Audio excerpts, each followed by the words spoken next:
YouTuber A to D நந்தாவை உங்க எல்லாருக்குமே தெரிஞ்சிருக்கும்.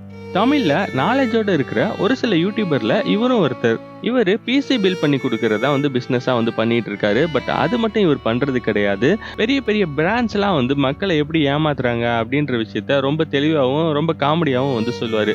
இது நமக்கு நல்லதா இருந்தாலும் அவருக்கு நல்லது இல்ல அப்படின்னு தான் சொல்லணும். இப்ப ரீசென்ட்டா கூட அவர் மேல ஒரு கம்பெனி கேஸ் போட்டிருந்தாங்க. அது என்ன கம்பெனி அப்படின்ற விஷயத்த அவர் வெளிய சொல்லல. ஏன்னா கோர்ட்ல கேஸ் நடக்கும்போது அந்த டீட்டெயில்ஸ்லாம் வெளிய சொல்லக்கூடாது அப்படின்றதுனால அந்த விஷயத்த அவர் வெளிய சொல்லல. வழக்கமா அவர் வீடியோ எடுத்துக்கிட்டு வெளிநாட்டுலாம் கூட சேஃபா போயிட்டு இந்தியா வந்திருக்காரு. பட் சென்னையில இப்ப ரீசென்ட்டா ஒரு விஷயம் நடந்திருக்கு. அவர் வீடியோ எடுத்துக்கிட்டு ரோட்ல நடந்து போயிட்டு இருக்கும்போது பார்த்தீங்கன்னா யாரோ ஒருத்தர் அவர் கேமராவ புடுங்குறாங்க.